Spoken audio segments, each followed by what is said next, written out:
Aman, thank you for taking the time to speak with me today. I'm looking forward to answering all your questions. Haven't done my taxes, I'm too turned up. Haven't done my taxes, I'm too turned up. Normally how we do these calls is you can tell me a little bit about your business and your plans and what you're doing, and I'll happy to give you advice going from there. First question though is where are you calling from today? So I'm calling you from New Delhi, India. Oh, India, awesome. Yes. So yeah, I guess can you tell me a little bit about your business? Sure. So my business, I sell products online, e-commerce business, and the model is drop shipping.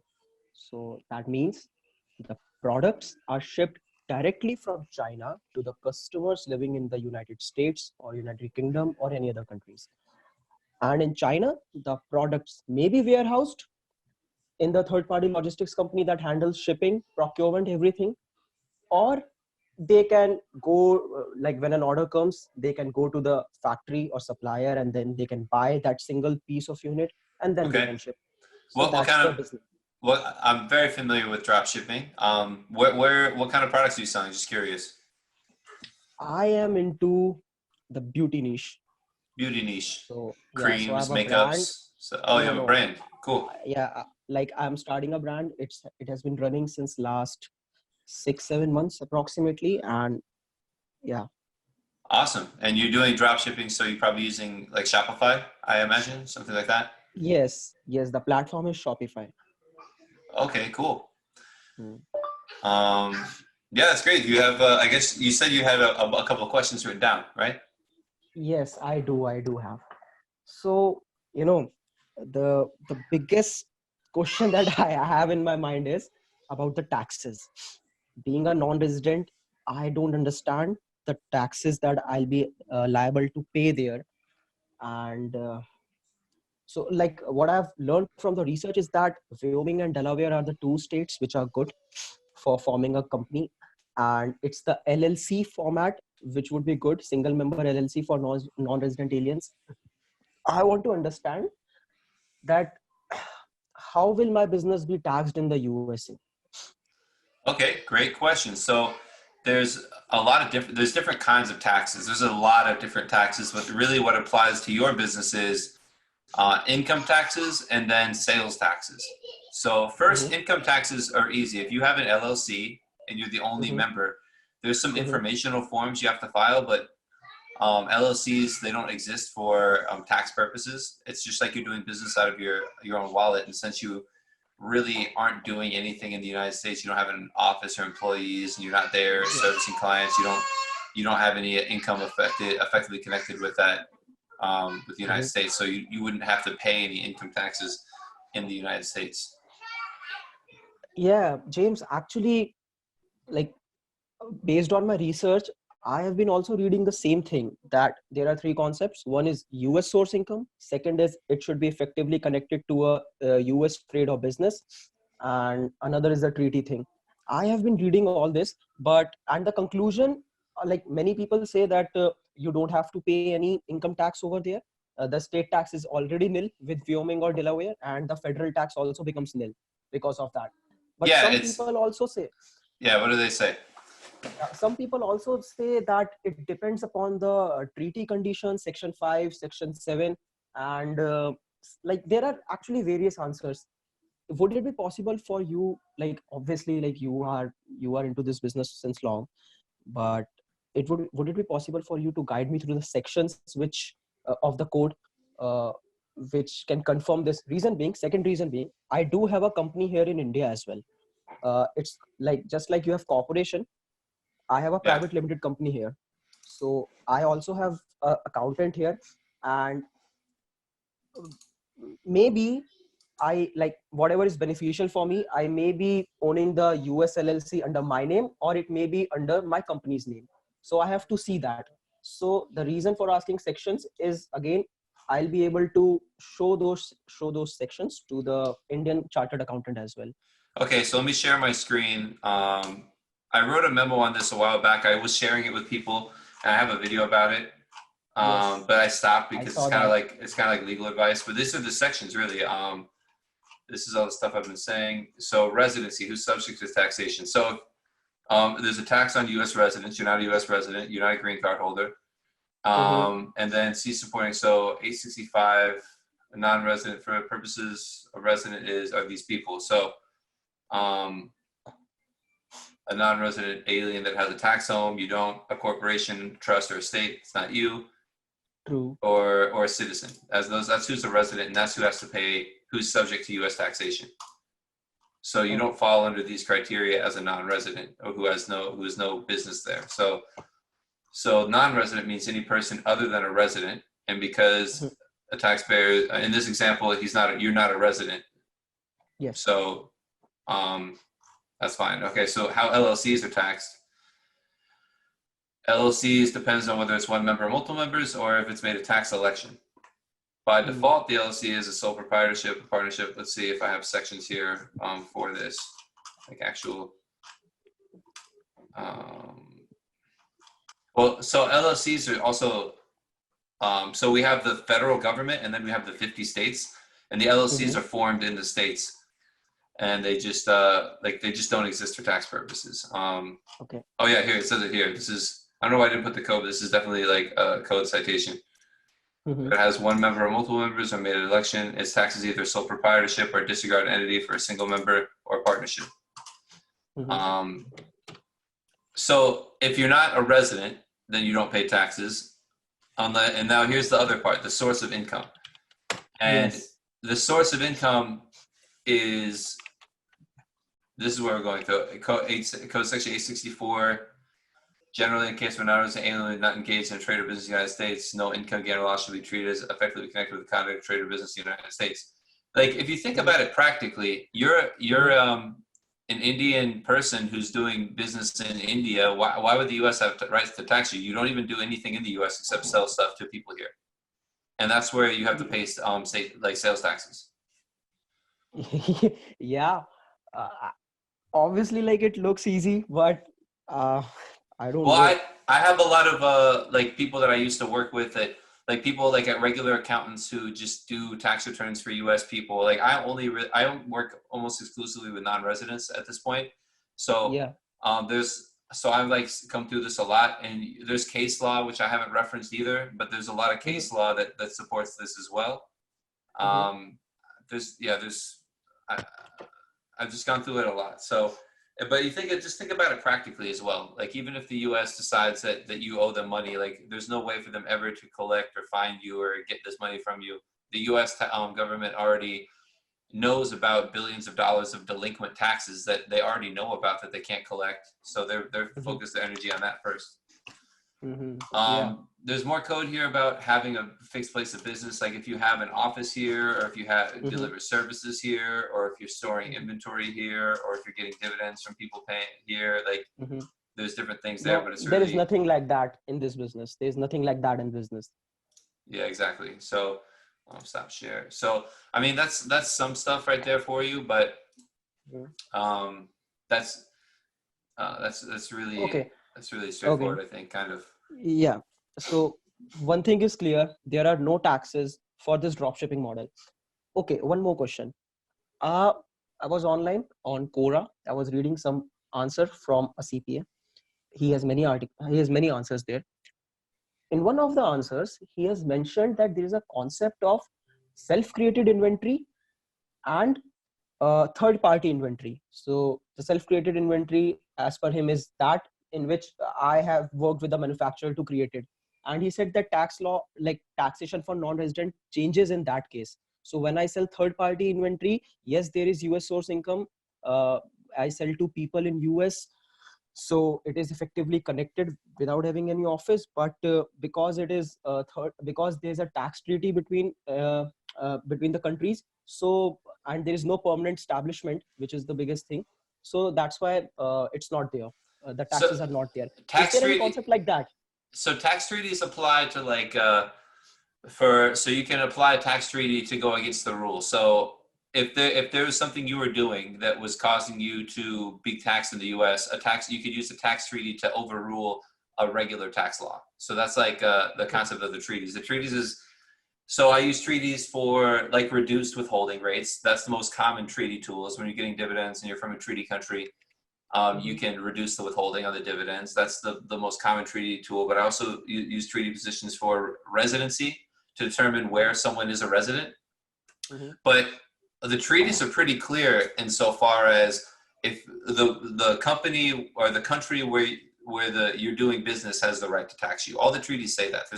The treaties aren't going to say something contrary to that. So if you're doing business and deriving, it's usually worded like deriving income from a country, that's the country you would pay taxes to. But it's my position, and again, it's all a position. It's my position that if you're operating at all, just selling to people here, you're not doing business here. The one thing that might change in the future is a lot of people using Amazon fulfillment, and as I understand it right now, that doesn't, like if you use a fulfillment center that isn't you, if you don't store your inventory here and you use a fulfillment center, you're okay for now. It's like you still don't have presence here. But I Mm-hmm. think that might change in the future. I don't know. Oh, okay. Possibly. I don't know. Ah, okay. So, uh, okay, one more thing. I will be selling to any state from where the order comes. So it can be California, it can be anything. Yeah. Will I have to pay any sales tax? Sales tax nexus is determined, and nexus means like if you have presence. So sales tax nexus is determined in two ways. Generally, there's physical nexus, and that's if you're storing inventory in the state, you would have to file sales taxes in that state, regardless of your level of sales. And then economic nexus, and that goes to how much you're selling. And that's a new law since 2017, Hmm. Wayfair versus North Dakota, I Wayfair. believe. Yeah, the Wayfair Yes. rule. So basically, all the states kind of adopt the same laws. Once it passes through the courts, all the other states are going to adopt similar rulings. So most states that impose sales tax Hmm. um, require you to start registering after you have 200 sales in the state, 200 individual purchases like sales, or Hmm. $100,000 of sales, and then you'd have to register and start collecting sales tax and then remitting it. So it Oh, shouldn't cost your business any more money to collect and remit sales taxes because you should charge the people buying from you. It's just an administrative burden. That's really what it is, because you have to register and file and make payments to all of those states. yes. So obviously it will eat some profits, right? No, it won't eat. It just causes more administrative burden. It shouldn't eat profits because you should be charging the clients the sales tax. Oh, okay, In okay. the I in the got it. U.S. it's normal to pay sales tax. I'm not mad if I buy something and they charge me sales tax. I'm not Hmm. going to say, "Oh no, I'm not buying it now." It's not a thing. It's pretty normal to pay Okay. sales tax.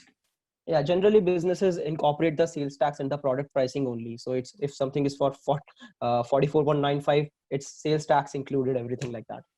Uh, Okay, if you want to do it, I mean, if you decide there's integrations on Shopify where you can, there's different plugins that you can use to mhm. um, track that, because it's based on shipping destination. It's based on where you're shipping the items. Okay. So this law, the sales tax law, is not yet into existence, but It yes, is. it may come. It is.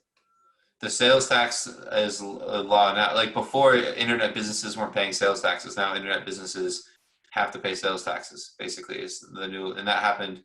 That's Oh, been going on so for a year and a half.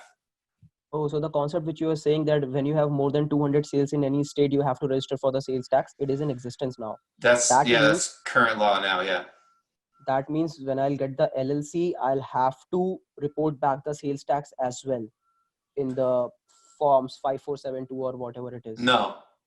So those No. are different. That's income tax is the 5472, and sales taxes are with the states. The 5472 is with the U.S. government. That's basically the only form you send the IRS, the federal Okay. government. Mm-hmm. The state governments want their money too, because you're selling to the Okay. people that live in their state. That's Uh-huh. why if you pass the nexus thresholds, you have to register in each state, and that's why I said it's really administratively annoying. The main states Oh. like New York, and there's software. It's like TaxJar is really good. You can plug that in. I think TaxJar has a plugin, so they manage a lot of the registrations for you. But it's more you have to do. But again, it's not. You still don't pay taxes here, and you still get access to sell to the whole entire U.S. market. Right. Yes. Okay. Uh, One thing, Yeah. James, will I need to have any CPA with me when I'm conducting this business in the United States for all these sales tax and these purposes? Or will it be a one-time job for a CPA to file that 5472? Reason being, I saw one of your videos where you were showing how to fill this form. And Yeah. over there, you mentioned that you have to enter all the revenues, all the expenses, all the profits. So to compute all those, no, No, you there don't. was one video where you have to Uh, report the final numbers. okay, we'll share that video if it's, and I'll check it out. And if I'm saying like wrong information, I'll take it Mhm. down. There's I I may be wrong. I may be wrong. Is there any form where we have to fill in all the expenses and revenues and submit it to the government? That's if you have a corporation. Oh, Then the corporation has to pay taxes in the U.S. The 5472 form is different, and I talk really fast a lot, and sometimes I get on tangents. I jump around topics. So some of my videos, I'm sure, especially the earlier ones, can be a little bit harder to follow. But uh, that's the difference. So if you have an LLC, a corporation, or an LLC tax as a corporation, that's like a U.S. mhm, person. It pays tax in the U.S. You report all the income, expenses, the balance sheet, all that stuff.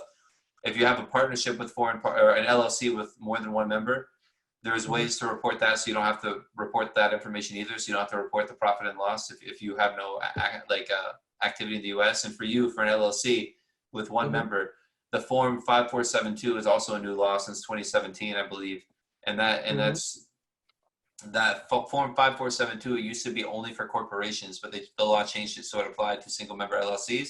And on mhm. this form, you only report the transactions between the LLC and the owner of the LLC, or the LLC and other companies owned by the owner of the LLC. Okay. Okay. One more thing that comes from it is, in Wyoming, I have to file an annual report. And Yeah, in Delaware, I don't have to file an annual report. you have to file in both states. What annual report is in both states?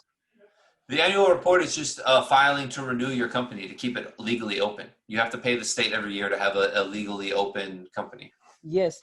Um, is there any such form or report that I have to file with either Wyoming or Delaware where I have to mention these are the expenses I did in whole year, these are the revenues I did in whole year? No. So that means I don't need any accounting as well, right? There I is no mean, need for any accounting. you should do accounting anyways for your business to know how your business is operating. And Hmm. technically, the Obviously. law that passed for the 5472 says it requires you to keep track of your accounting. It says that in the law. That I've never seen it happen. I've never seen the IRS request accounting records, but technically, in the law it says that Hmm. you need to keep contemporaneous books and records. But for most clients that are running pretty simple operations, I just say that if you ever get a request, you can just get it all done in like a couple of days. So if you don't Okay. want to keep accounting, you'll be okay without it. But you just need to know the transactions between yourself and the company every year. Yes, it helps. So I think these online websites like QuickBooks and Zero, these might help in automating that because all the work is digital. Yeah, it's I mean, if you want to do it, you want to keep track. Those are I use QuickBooks Online. I think it's pretty cool. I should probably get an affiliate link and plug it more, but I don't have one. But I use Mhm, QuickBooks Online. mhm, If you really have a simple business and you don't even want to worry about it, just use Excel. Download your bank statements in Excel mhm. format and just sort the Excel document, and go through it like that. True. Be Done. much easier. So, okay. Yeah. Okay. One more thing. Like in this dropshipping business, what happens is under this LLC, there will be many websites, say two or more. So, for example, today I have one brand, tomorrow I open another. So, I have two websites. Both these websites have different names. But yes, in the about section or when the customer makes a payment, they get to see the ABC LLC, which I incorporate, its name there. Does that create any problem? Because No. all the money, no, I can operate easily. Cool. uh, One thing, now you have clarified all the game for the taxation in the USA. i want to Good. understand I want to understand how will I bring that money to India, or how can I use like all the profits which I have earned over there? How can I use that money? So how are you? Because What are you doing right now? Like, where's your money? Where are your sales going? so now what happens is PayPal India is what that is charging the people. So money comes through PayPal India to my Indian bank account, and that PayPal India is responsible for converting USD to INR. So Okay. they charge a fee, and that fee is a lot. It eats my profits, but yes, that happens. Well, I mean, what I recommend, what I do with most of my clients are in Latin America, so it's a little bit closer and easier access to come to Miami. You know, it's like a $200 plane flight. When I'm sure from India, it's a lot more work, and you might need visas and stuff. But Yes. you know, to have a U.S. bank account, you actually have to come to the U.S. basically to open a U.S. bank account. There's some banks like you can use Mercury Bank, and if you have if you want US PayPal, there's ways to get US PayPal without coming here, and then you can just keep your money in USD, request a PayPal debit card, use an online bank account, and get a debit card from that bank account. So basically, you can keep your money in US dollars and just use it when you need it, because the dollar is actually super strong right now. So and that's a lot of people like to do that, and it's a little bit easier for like returns and stuff. PayPal kind of sucks. It's good because everyone uses it, but it sucks because they're super like customer friendly. So if there's a dispute, they always side with the customer. But in any case, I'm just going off. There's different ways to do that. Right now, it looks like you only have one option because you're selling in PayPal India and you have it going to your US bank account. That seems like the option that you have to deal with. If you can request that PayPal debit card and leave it US dollars in your Indian account, that would be cool. And then No, they don't have that feature. They don't have that feature.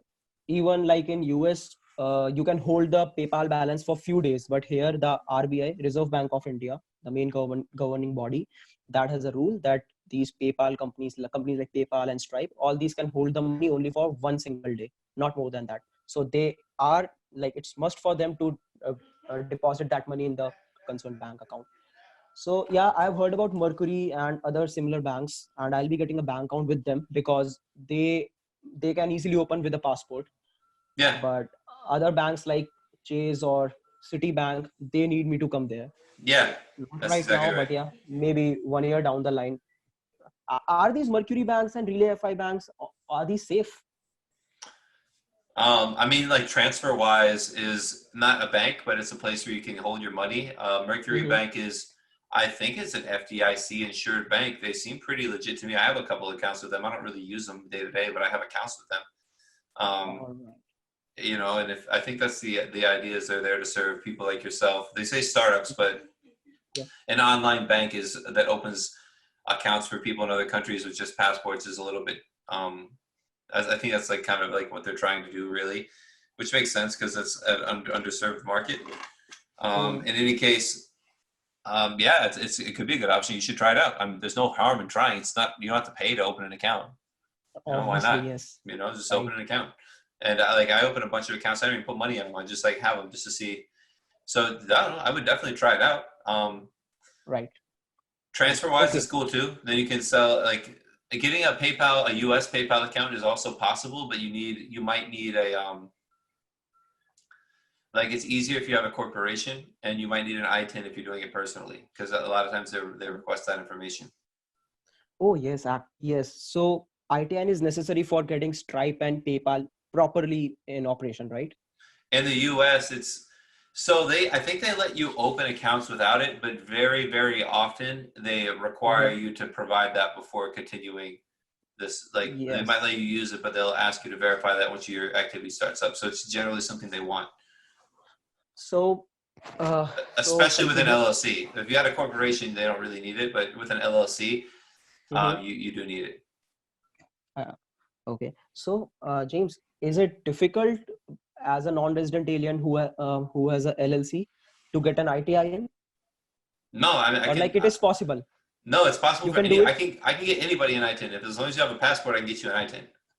Cool. I'm what's the word?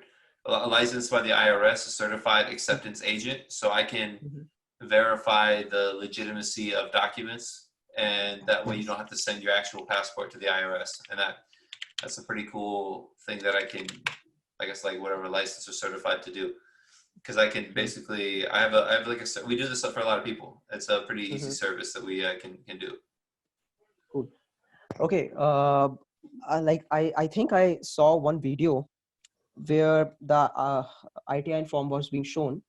And in that, there were many check boxes in the first part. The check boxes were saying for the purpose of treaty, for the purpose of tax paying, and all that. So, and then there was some other column as well where you can define the purpose of yourself. So, with this, I want to know that entering the correct purpose matters a lot. As Yes, in, the IRS, I want to cut you off. The IRS is super particular about these forms. I even get them sent back all the time, just Mhm, for whatever reason. If you don't fill it out perfectly, because they're reviewed by people, and if you don't fill it out perfectly, they'll just send it back. And it takes like 3 to 10 weeks for them to process it the first time. And then you might have to send it back. Because I have to send it back all the time too. I mean, it's just sometimes the information is not perfect or something doesn't match. But basically the way you do it, to answer your question, is mhm, we show some income on the tax return. We pay a small tax. And the reason mhm, is the taxpayer is required to file a tax return. That's the best way to do it because it mhm. always works. So And as you're a paying a little tax, yeah. yeah, so as a CAA, getting it done through you is 100% certain that the ITN will arrive. Of nothing's 100% certain because I'm not authorizing it, but Okay, it's very highly likely. highly likely. I've never had one not do it even sometimes they take a long time, but I've never had one not get passed. Out of Mhm, all the services I do, this is the one I can recommend the most. You really can't do it yourself. It is if you want to try and do it yourself, it's such a headache. It's so much forms. You have to get it. You have to send your mhm, actual passport, or you have to go to a mhm, U.S. embassy and get your passport officially certified, and then mhm. mail it a certain way to a certain place, and then wait, and then be attentive to the mail. So it's something that we can definitely take care of and get it done as quick as the Great to IRS know can do that. it. Yeah. Great to know that. Okay, I saw your video with that graphic designer. So in that video, you mentioned that for that graphic designing business, the state doesn't matter. Either it can be Wyoming, either it can be Delaware.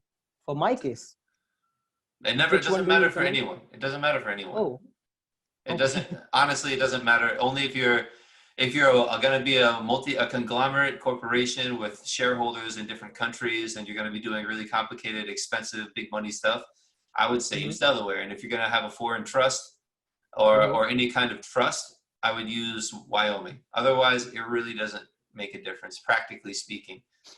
Okay. Okay. One thing. Right now, I'm dropshipping products directly from China. Suppose in future, I get a product made for myself, custom product, my logo, everything, and I bring some inventory, say 1,000 pieces to US, and store it in a warehouse of a company like ShipBob or other third-party logistics companies, and they handle the shipping. I still operate from outside. Will the tax rules change for me? As of now, I'm still taking the position that if you're using a third party logistics company to fulfill orders and to hold inventory, it's like you're contracting them to do it for you, Mhm, and you still would not have presence in the United States. There is mhm, no case law to support or reject this mhm, position still, mhm, because cases take forever to get through, and they have to mhm, be big enough to warrant going through this process. And most drop shippers are medium to small size, really flexible mobile style businesses that are all run online. So yes. before you go to the Supreme Court suing the government, you would just Mhm, close the business and open another one, right? So there's no definitive case law. I've never seen an audit challenging this. I imagine the mhm, IRS, if they ever had resources, would like to do these in the future. But right now, they're shut down. They're going to be so mhm. backed up. Well, they shut down last year for a month because of like Okay. funding strikes, and they were backed up the entire year. I don't even think they've caught up, and now they're going to be shut down a whole another month and a half. They're never going to catch Mhm, up. They're never going to challenge any of this stuff. They don't. They don't have the time or the personnel, and there's too many people and too much stuff. So, what I say to people like you is, do your best due diligence. Take a position mhm, and file everything correctly. File your 5472s. Sales taxes are different. States are much more aggressive than the IRS. States, if you have a business in California, you have inventory, they will come after you for them sales taxes. But for mhm. everything else, they say file it, take a position, file it all accurately, and just keep moving. Focus on making money. All right, all right. Actually, because of all the research, I actually read whole India and US tax treaty. So there is a section over there which says that like this case, when you have a warehouse somewhere and it is wholly, like it is owned by someone else, there are many clients, then in that case it would not be considered as a permanent establishment. So what you say, taking the position Perfect. of going ahead, So it's safe. if you, yeah, so since we're filing a 5472, if the IRS ever challenged you, you can say, look, I filed, and now it could be out of the scope of the audit. And if they ever audited you, then now you have even more support. And that's to actually make that treaty, claim that treaty position and make that claim. You would have to file an 8833 form with, I guess, your personal return.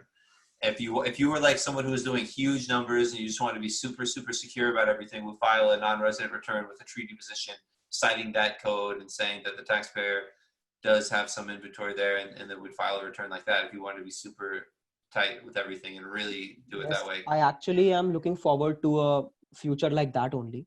Yeah, sure. uh, It's that, but then you get to the point where I don't even know if it's worth even bringing it up. But okay, I don't know. I've never done true that. that style of treaty position. But if you have to file anything with paper, someone's going to look at it. If you file electronically, it can get pushed through. Okay. So that's the biggest thing. See if we can file electronically. Okay. Let me go through my questions because you have actually answered many things already. I told you I was going to answer all your questions. Just a second. Yes. So no, this one is also done. So yes, the okay. One more thing is the like this is again related to taking the money out of the LLC. Can I, as a owner, pay myself a salary or something like that and show it in the records?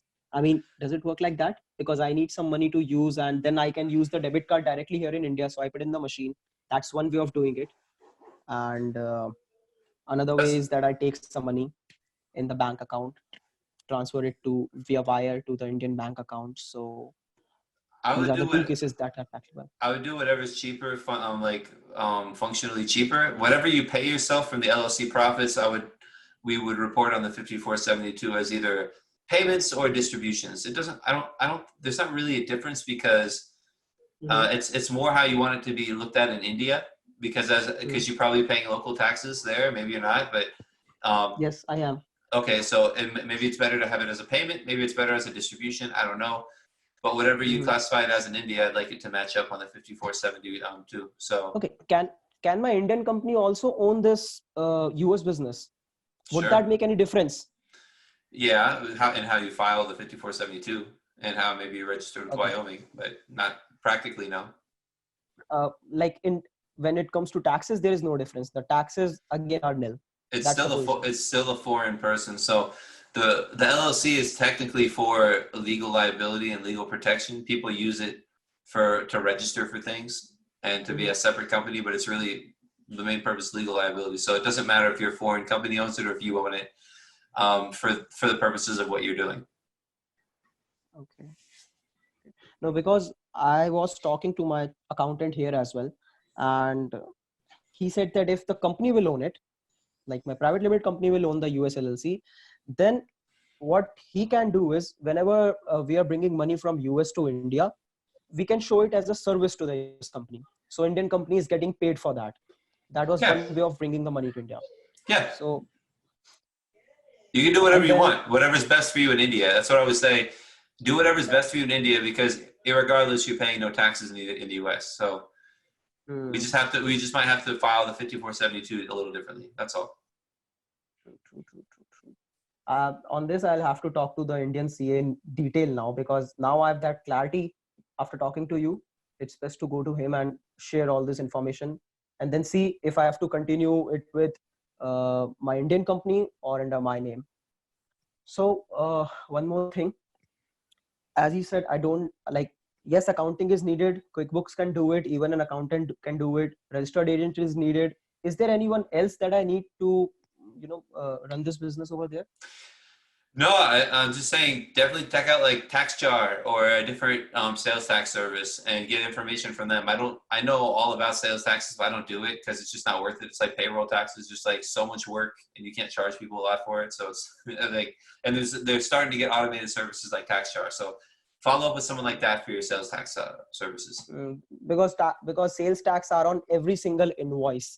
So when doing number of volumes, it would be so hard to No, maintain all. but that's what I'm saying. If you're using Shopify and you're selling through there, there's different tools that integrate in Shopify where you can, based on their address, it'll add sales tax. Okay, I'll check So that. that's what I'm saying. Check on the integrations because the states want it to be easy. They're trying to integrate, and then it's a big problem that there's a lot of people like yourself are having. It's just how to be in compliance with sales taxes. I'll check that. Okay, now are there any important dates that I should know of when incorporating this company, like year end closing? Because every company has a 365-day period. So are there any certain dates in US that it starts from 1st April and ends on 31st March, something like that? Generally, the LLCs like this are calendar years, so it's just January 1st to December 31st. So so any returns, any filing has to be done before 31st December every year. No. So the period is January to December. The filing is due April 15th, the subsequent year. Okay. And the company renewals, I think it's May 1st for a Delaware LLC, and I don't know, I think it's May 1st for Wyoming too. I'm not sure. Okay, I'll check. That's something we can check that really, really quickly. Okay, so as you said, the return has to be filed before April 15th. That means the best date to start this company would be after April 16th. No, you can no. So if you start the company, so a good example is I got in a lot of clients in November and December, and I said, hey, we can skip a year filing if we wait till January to open. So I opened a bunch of companies in January, the first week of January, and those people don't have to file until April of the next year. So if you open a company now, you don't have to file until April of next year. I got it. So if you open a company in 2019, you have to file it in 2020. If it is 2020, you have to file it in 2021. Like that. It's technically the return is due before the 15th day of the third month following the end of the taxable year. All right. 15th day of the fourth month. Okay. Whatever, yeah, April 15th. But it's worded like that, so it's after the year is over. Okay. One more thing. In Delaware, I have learned that there is a $300 yearly franchisee tax that I have to pay. Yeah. Another is the registered agent fee that I'll have to pay. Whatever fee goes for Form 5472, and that's all. And what was the last thing? These are the operating costs. Form 5472, any cost for filing that, whatever a CPA takes. Or sure. Yeah. So these are the only three things which I have to take care of if I'm going with Delaware. And it's the same with both. Else. It's the same with both. In Delaware or Wyoming, you're going to have to renew the state and pay a registered agent. Oh, yes. Registered agent is fixed. The franchisee fee, I think it is $50 in there in Wyoming. Is it called a franchise or something else? I don't know. It's the same thing. You're just renewing the company. It's a franchise tax, whatever. It's just a cost to renew the company, and every state has it. You have to renew every state. Doesn't matter. And Wyoming's cheaper than Delaware. If you want to just save some money and everything else the same, you might as well open in Wyoming. Okay. And you can do more stuff in Delaware, but again, none of it really applies. It doesn't really matter to you. It just Wyoming would be fine. Understood. And one more thing.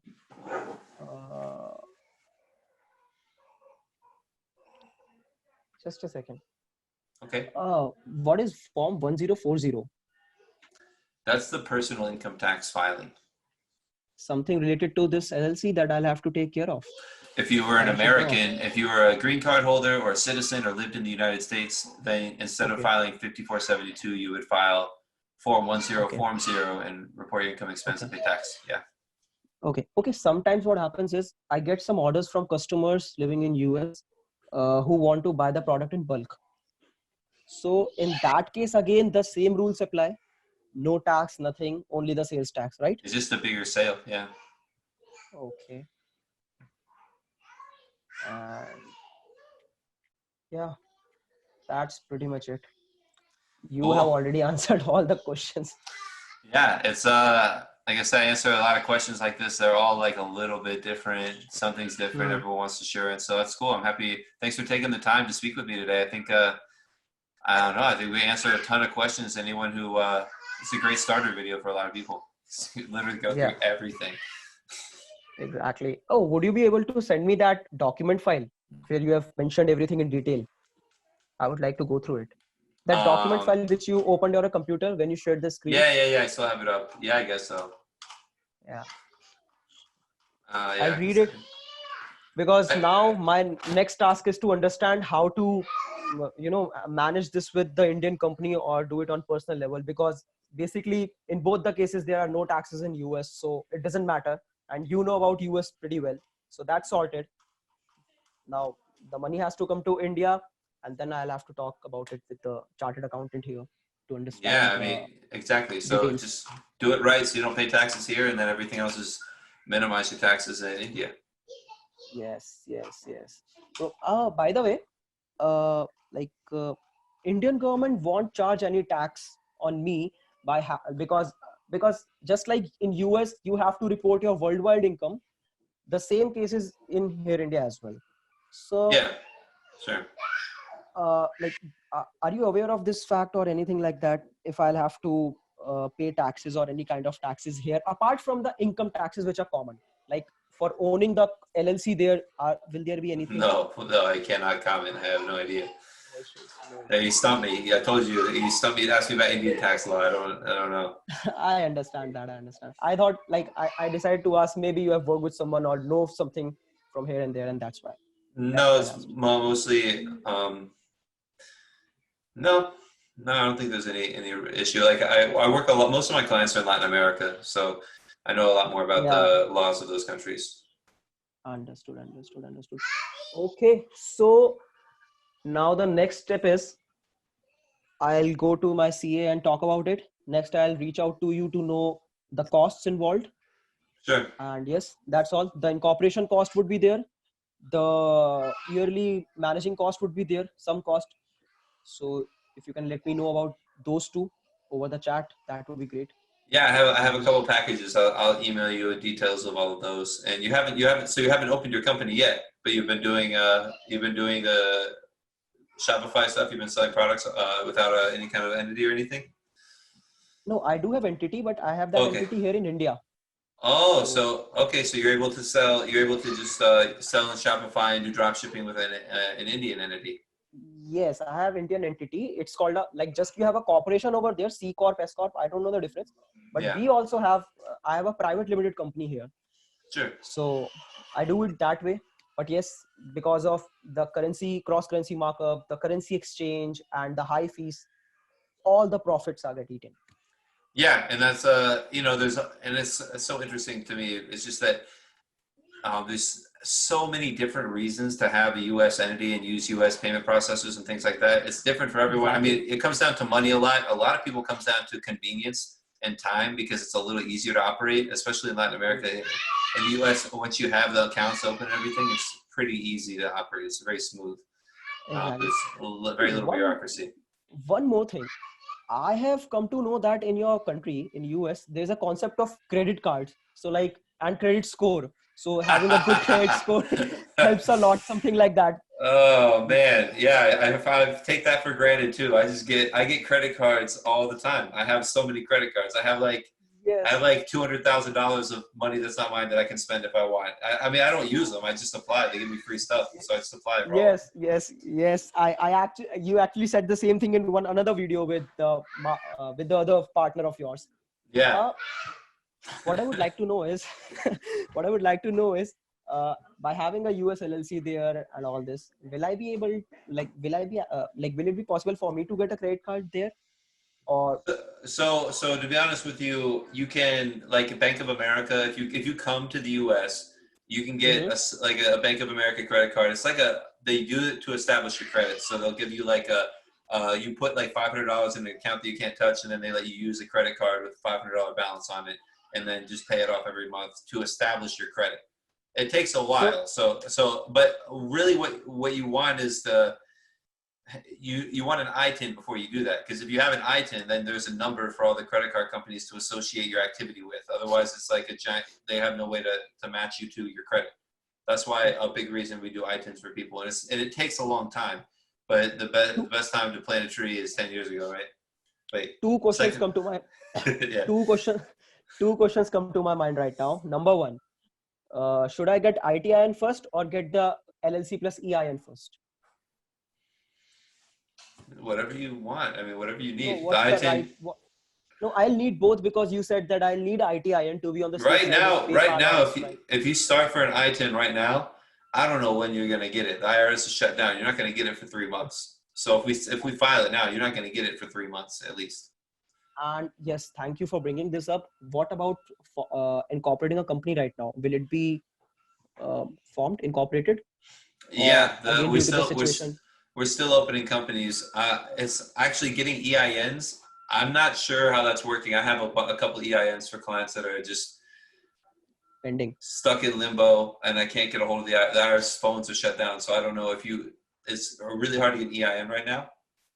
So if this is something you're trying to do right away, we have ways that we can get EINs, especially if you're going to get an ITIN later. I can get an EIN on my behalf and then switch it over to you later when you get your ITIN. So there's different ways to do stuff. Okay. But right now is a tough time. The IRS is shut down. Yeah, right now is tough time for everyone in the world. So I think let the situation settle down, and till then I can do my research and then start with the incorporation process. Right? You're That would done, be the man. safest. Stop researching this crap. Just research your products. No, and no, no. research. You're done. No. With the Indian CA.